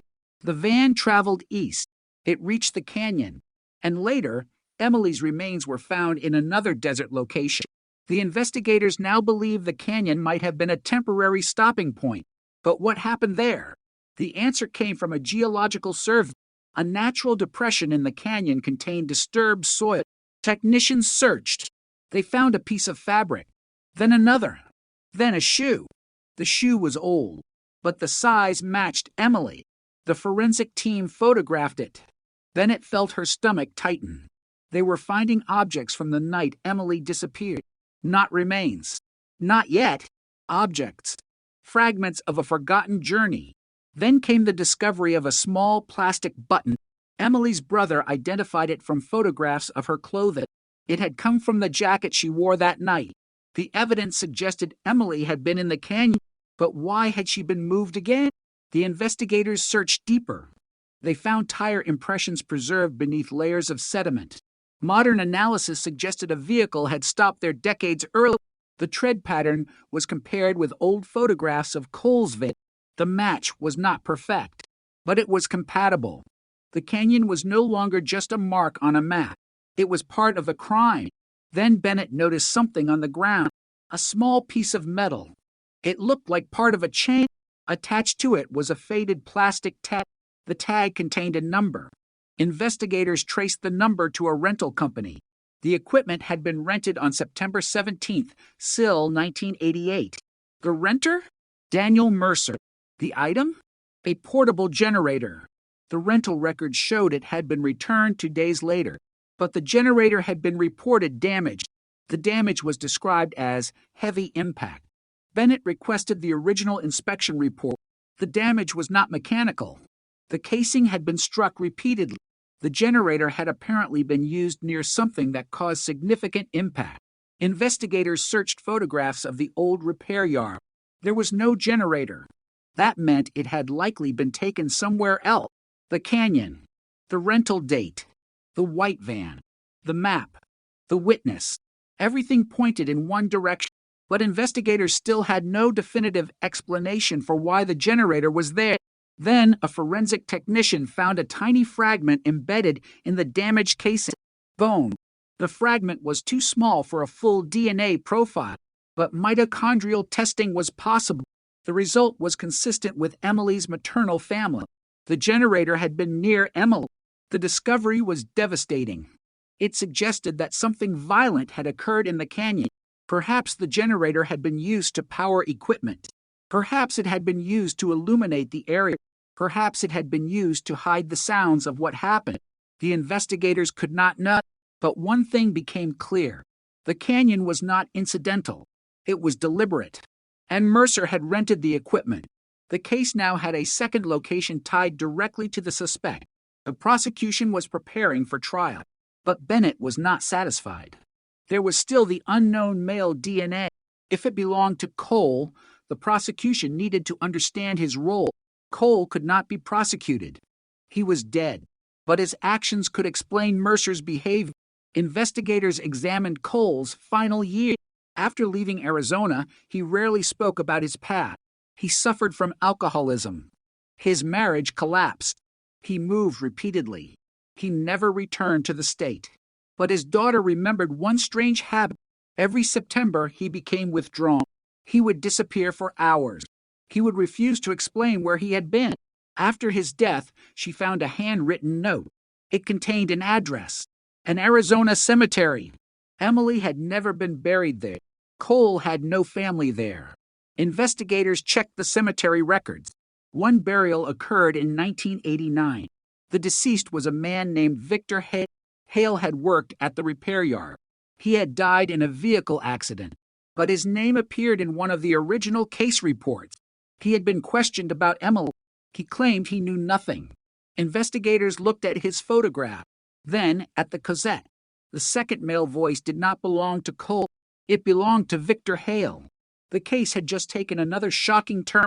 There had been 3 men, Mercer, Cole, Hale, all connected to the same workplace, all connected to Emily. and at least 2 had been near the desert that night. Bennett returned to the old repair yard records. Hale had been the supervisor. He controlled access to the property. He had keys. He had a vehicle. He had known Emily. And according to an employee, Hale had once warned Mercer to stay away from her. Why? The investigators did not know, but they now had a new possibility. Perhaps Emily had discovered something. Perhaps she had witnessed something she was never supposed to see. Perhaps the murder was not simply about a relationship. Perhaps it was about a secret involving all 3 men. Bennett requested Hale's old personnel file. Several pages were missing. Then she found an insurance report. A week before Emily disappeared, Hale had reported stolen equipment. The equipment was never recovered. The same equipment later appeared on an invoice connected to Mercer's garage. The men had been moving something. What? No one knew, but Emily might have known. Her brother remembered that she had once complained about something strange happening at the repair yard. She had not explained. Now the investigators wondered if that was why she was afraid. The case was no longer simply about a missing woman. It was about a hidden network of relationships. 3 men, 1 workplace, a desert, a white van, a Cosette, and a woman who may have discovered something that placed her in danger. The original detectives had searched for a killer. Bennett was now searching for a secret, and somewhere in the surviving records, she believed that secret was still waiting. Then a laboratory call came in. The DNA recovered from the unidentified male hair had finally produced a stronger result. It matched Raymond Cole's family line, but another sample had been recovered from the canyon. That sample belonged to a different man, a different profile. The investigators stared at the report. 3 male profiles, 3 men, and suddenly the old theory of one killer became impossible to defend. Mercer had confessed. Cole had helped. Hale had been present. But who struck Emily? Who moved her? Who ordered the others to remain silent? And why had 3 men spent decades protecting the same secret? The answer was buried somewhere in the final hours of September 17th, SIL, 1988. And now, after 38 years, investigators were finally close enough to uncover it. The 3rd DNA profile forced investigators to confront the possibility that the story they had built around Daniel Mercer was incomplete. For years, the case had appeared to point toward 1 man. Then came Raymond Cole. Now there was evidence suggesting a 3rd man had been physically present near the canyon. 3 names, 3 connections, 1 night, and 1 woman who never came home. Detective Laura Bennett spread the evidence across the conference table. Mercer's confession sat on one side. Cole's journal sat beside it. The audio recordings were in the center. The laboratory reports were stacked nearby. At the bottom was the latest result. Unknown male. Not Mercer. Not Cole. The investigators needed a name. They went back to Victor Hale. Hale had died in 1989. If the 3rd DNA profile belonged to him, the case would change again. Hale had no surviving children, but he had a brother. Investigators located him in Colorado. He agreed to provide DNA. The comparison came back within weeks. The 3rd profile was consistent with Hale's biological family. Investigators had finally identified the unknown man, Victor Hale, the former supervisor at the repair yard, the man who had been questioned in 1988, the man who had claimed he knew nothing, the man who died less than a year after Emily disappeared. Bennett reread his original statement. It was only 6 paragraphs. Hale claimed he had left work at 5:30 p.m. He said he went directly home. He said he had no contact with Emily. He said he did not know where Mercer was that night. Every sentence had once seemed ordinary. Now every sentence looked like a lie. Investigators checked Hale's vehicle. His old truck had been destroyed years earlier, but photographs showed the vehicle clearly. It had a distinctive utility rack. A witness from 1988 remembered a truck with that exact rack near the canyon. The witness had never been interviewed by a homicide detective. The original statement had been filed under a traffic incident. Another missed connection. Another piece of the truth hiding in plain sight. Hale's widow was still alive. She was 87. Investigators approached carefully. They showed her photographs of the repair yard. She recognized the place. She recognized Mercer. Then they showed her Emily. The woman became quiet. After several seconds, she said, "I knew something was wrong." She told detectives Hale came home late on September 17th. His clothes were dusty. He had blood on one sleeve. She asked what happened. He said there had been an accident. She believed him. But the next morning, he burned the clothes. She remembered that because she had never seen him destroy clothing before. Investigators asked why she had not told police. She said Hale warned her not to speak. He told her the police would blame him. He told her Mercer was dangerous. And then he made a statement that she remembered word for word. "That girl is gone. Leave it alone." The room went silent. Then it asked what Hale meant by gone. The widow shook her head. "I never asked." She had lived with that decision for 38 years. Now it was part of the case. Investigators reconstructed the repair yard. The building no longer existed, but archived construction plans showed a small service room behind the main garage. The room had a drain. The drain was connected to an underground pipe leading away from the property. Investigators used modern imaging technology to trace the line. It led toward a drainage basin. The basin had been filled in during redevelopment. Excavation began. They found soil with traces of cleaning chemical, bleach, industrial solvent, and something else, tiny fragments of carpet. The same type of carpet found in the old white van.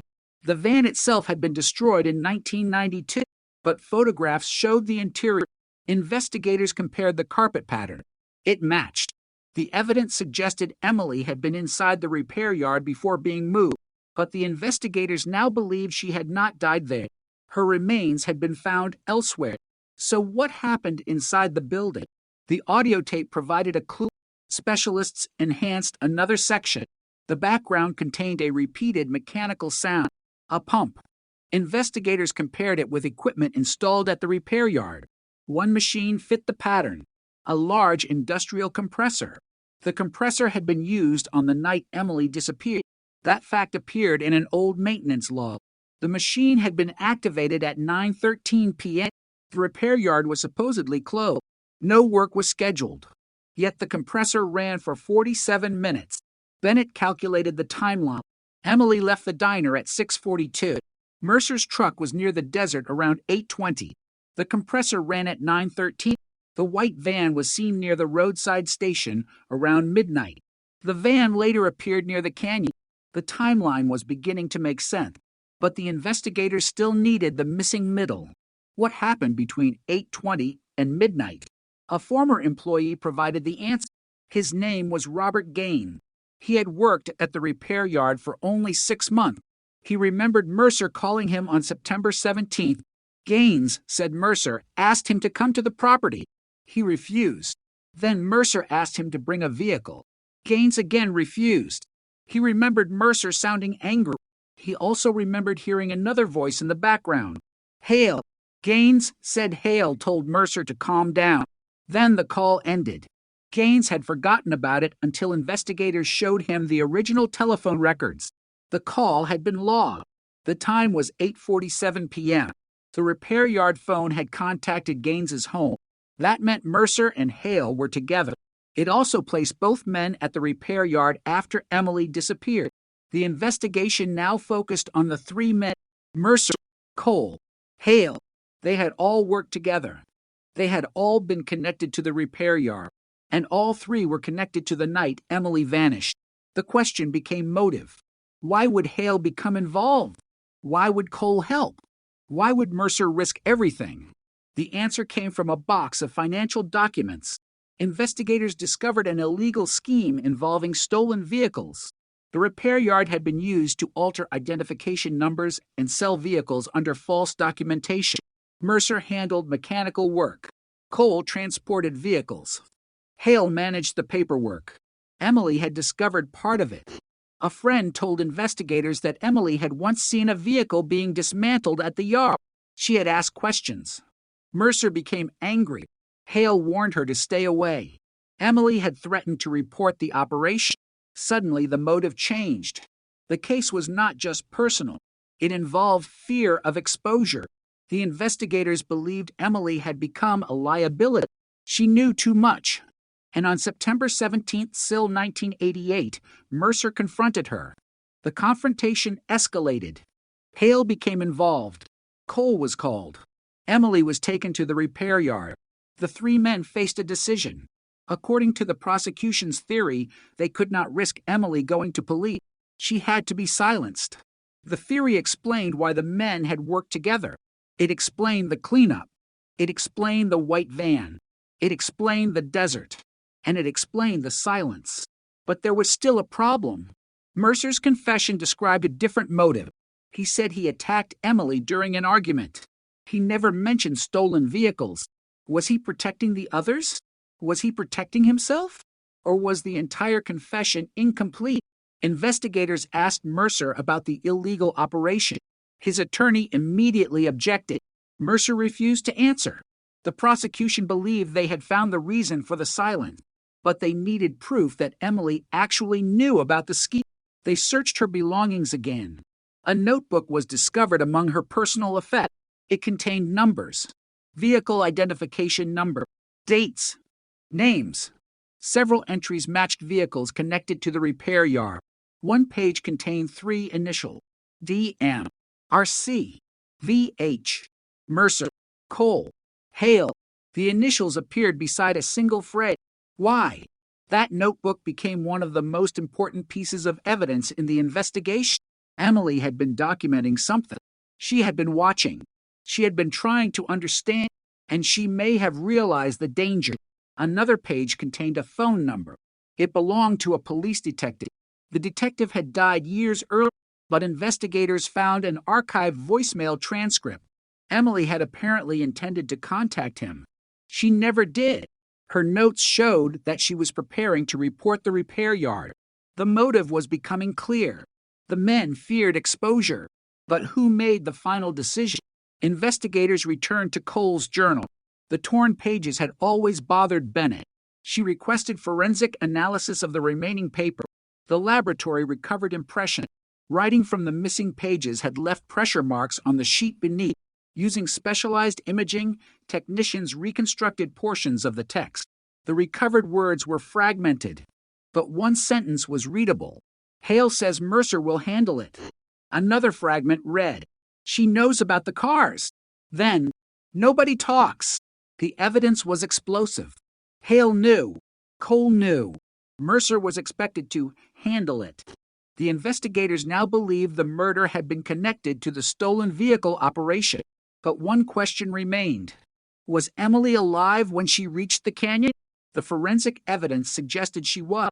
The injury to her skull was severe, but not immediately fatal.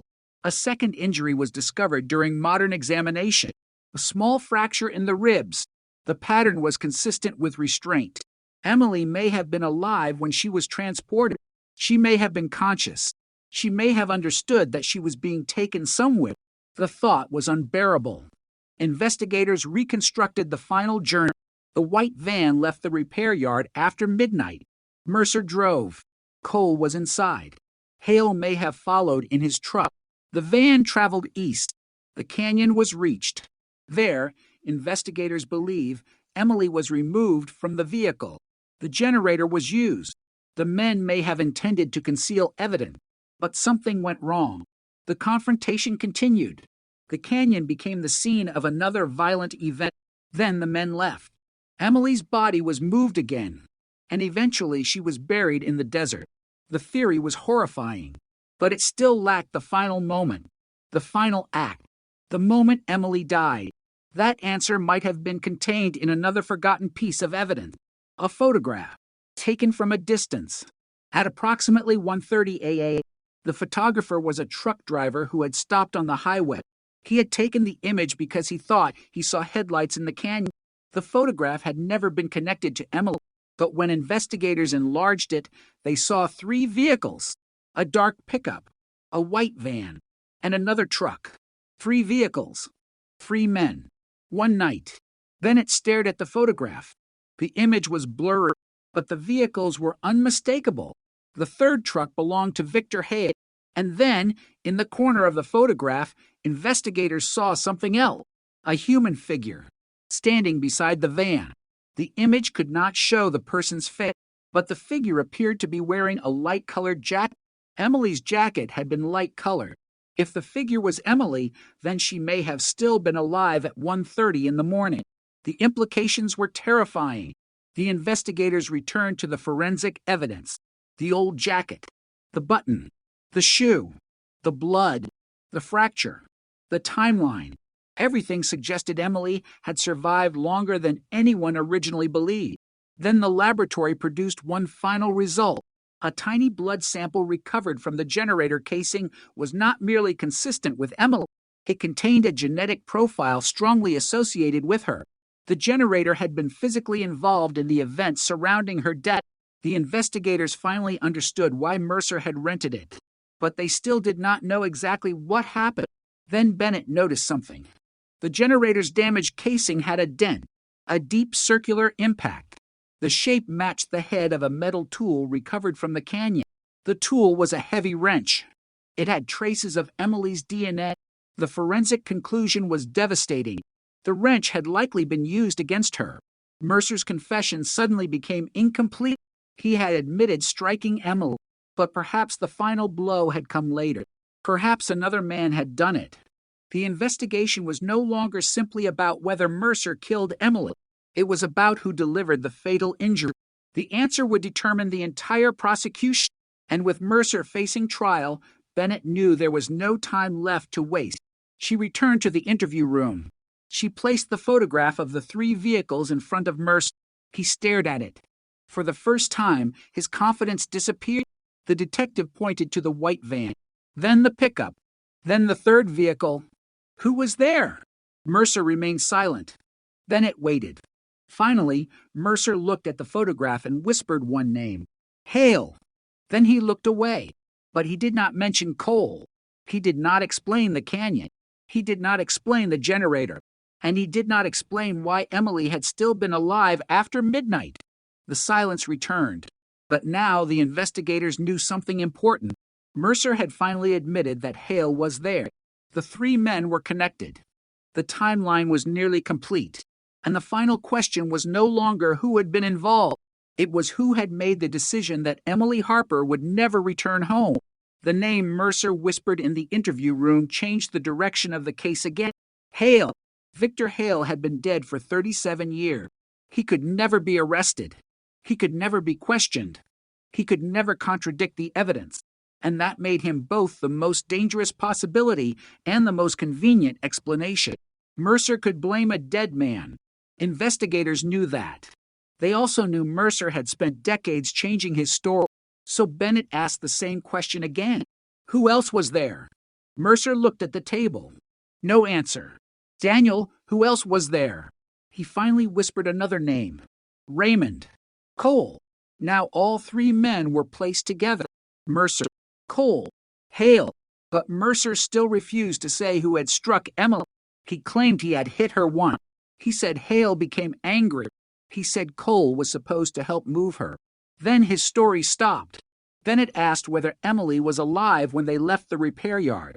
Mercer said nothing. The detective asked again. Mercer looked toward the wall. Finally, he said, "She was breathing."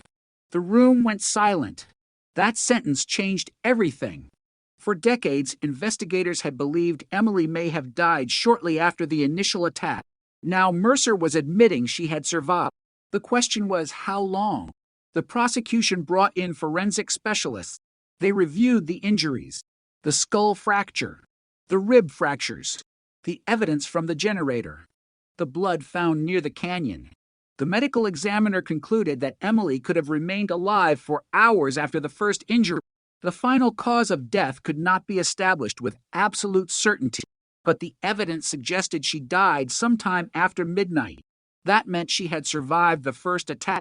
She had survived the drive. She had survived the movement from the repair yard. She may have been conscious in the van. She may have been aware of the people around her. And somewhere in the darkness of that Arizona night, she may have realized that nobody was coming to save her. Investigators reconstructed the route using modern mapping technology. The van traveled east. The road became narrower. The lights disappeared behind the canyon wall. The men stopped. The generator was started. Why? That question became central. One possibility was that they needed light. Another was that they needed power for equipment. A third was that they wanted to create noise. The generator could have concealed voices. It could have hidden screams from passing vehicles. The investigators could not prove which explanation was correct, but they found something else. The generator's fuel tank contained residue. The residue matched a type of industrial solvent used at the repair yard. That meant the machine had likely been transported directly from the property. Mercer had rented it. Someone had carried it into the canyon. Someone had started it. And someone had used it while Emily was there. Then it returned to the old witness, Linda Shaw. She listened to the enhanced recording again. She identified Cole's voice, but there was another voice, a third. Shaw said it sounded like Hale. The identification was not strong enough for court, but it supported the timeline. 3 men, 1 van, 1 woman, and a plan that had begun before the night ended. Investigators examined the old financial records again. They found payments between Mercer and Hale. Small amounts, $20, $40, $75. Nothing unusual by itself. But the payments increased during the weeks before Emily disappeared. Then the payments stopped after September 18th. The men had been conducting business. What kind? Investigators connected the transactions to stolen vehicles. Emily's notebook contained matching vehicle numbers. The motive became stronger. She had discovered their operation. She was preparing to expose it. Mercer confronted her. The confrontation became violent. Hale and Cole became involved. The men attempted to erase the evidence. But Emily did not simply disappear. She fought. She survived the first attack. She was transported. And eventually she died. The prosecution believed the men had planned to intimidate her. When that failed, the plan became murder. But there was another question. Why had Mercer kept the truth hidden for 38 years if he was not the only person responsible?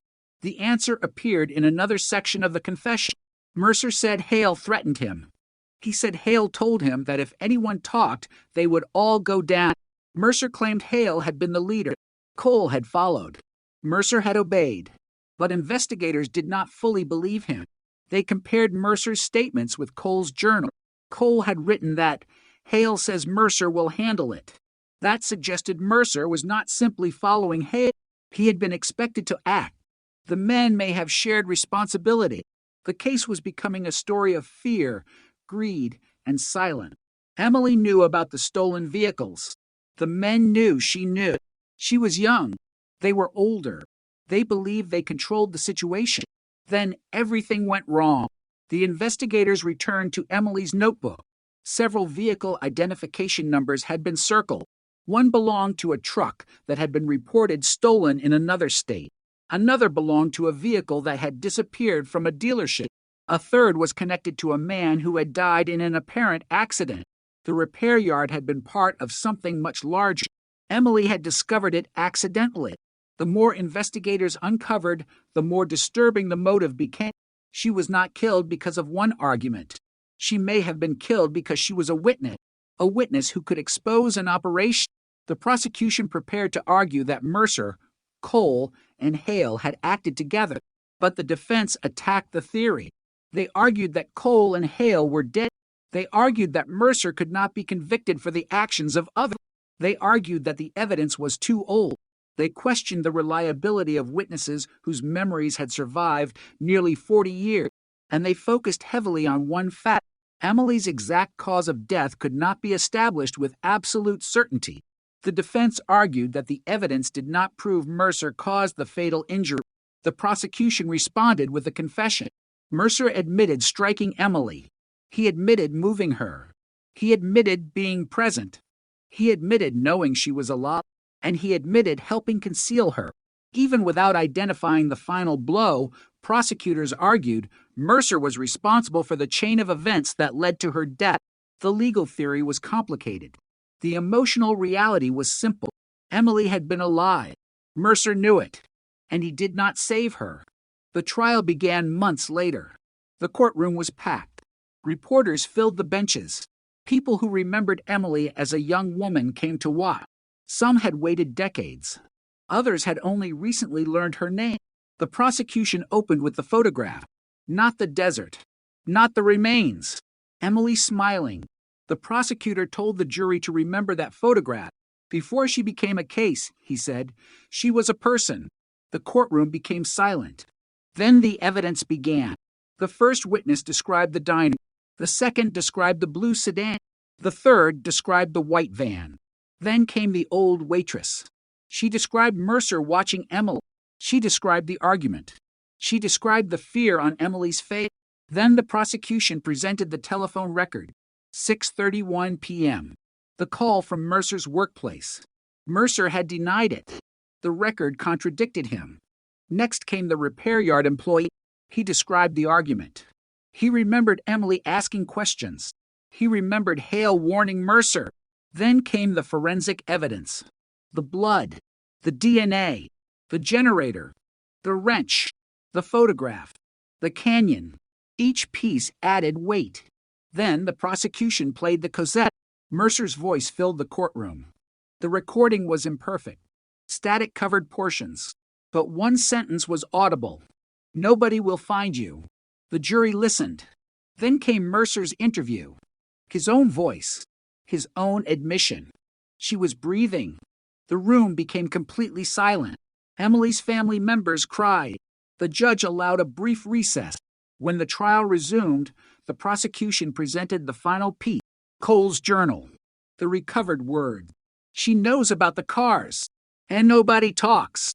Hale says Mercer will handle it. The defense objected. The judge allowed portions of the evidence.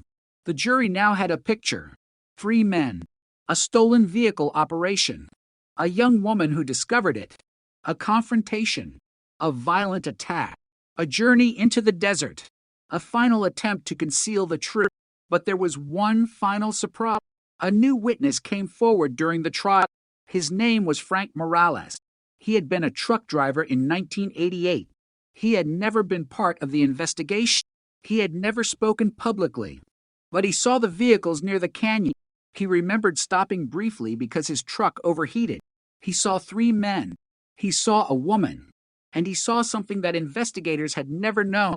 Emily was standing. She was alive. Morales said she appeared injured. She was holding one arm. A man was standing behind her. Another man was beside the van. Morales could not see their faces, but he remembered hearing Emily say something. The phrase was faint. He had carried it in his memory for nearly 40 years. Please don't leave me here. The courtroom fell silent. The words were devastating. For decades, the case had been described through reports, dates, evidence, maps, photographs. Now there was a final human memory. A woman asking not to be left alone in the desert. Morales said he considered stopping, but he saw 3 men. He became frightened. He drove away. He never told anyone. The prosecutor asked why. Morales looked down. I was scared. That answer echoed through the courtroom. Fear had been everywhere. Fear had protected the secret. Fear had allowed witnesses to remain silent. Fear had allowed Mercer to continue living normally. Fear had helped turn a disappearance into a 38-year mystery. The defense attacked Morales' memory. They said he could not possibly remember words from nearly 4 decades earlier, but Morales remembered one detail with absolute certainty. The woman was alive. That was enough to change the emotional center of the trial. The prosecution argued that Mercer knew Emily was alive. He knew she needed help. He chose not to help her. Instead, he continued the concealment. That was the crime, not merely what happened in one violent moment, but every decision afterward. The movement, the cleanup, the burial, the lie, the silence, the decades of denial. The trial moved toward its final day. Then Mercer requested a private meeting with his attorney. He wanted to speak, not to the court, not to investigators, to Emily's family. The prosecution was informed. The family agreed. The meeting took place in a small room outside the courtroom. Mercer entered slowly. Emily's younger brother sat across from him. For several seconds, neither man spoke. Then Mercer looked directly at him. I should have called for help. Those were his first words. Emily's brother said nothing. Mercer continued, "I thought she was dead." Then he stopped. His brother asked, "When?" Mercer looked down. At the canyon. The answer contradicted his earlier statement. He had said Emily was alive when they left the repair yard. Now he claimed he believed she was dead by the time they reached the canyon. The brother asked who killed her. Mercer said, "Hale." The family wanted more. Mercer refused. He said Hale had struck Emily. He said Cole helped. He said he had been afraid. But there was another problem. Hale was dead. Cole was dead. Only Mercer remained. The family left the room without another word. The meeting did not bring closure. It brought another question. Was Mercer finally telling the truth? Or was he once again blaming men who could never answer? The jury had to decide. The prosecution argued that even Mercer's latest statement showed guilt. The defense argued that it proved uncertainty. The jury began deliberations. Outside the courthouse, reporters waited. The Arizona desert was still. The case that had begun in 1988 had reached its final chapter. But inside the jury room, one question remained.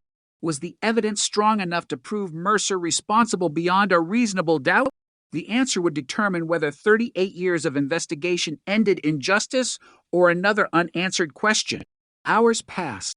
Then the courthouse doors opened. The jury had reached a verdict. And as everyone returned to the courtroom, Emily Harper's photograph sat on the prosecution table. A young woman smiling. A woman who had waited 38 years for her story to be heard. The judge entered. Everyone stood. The clerk read the verdict. The courtroom became silent. Daniel Mercer looked forward. For the first time since his arrest, he seemed to understand that there was nowhere left to hide.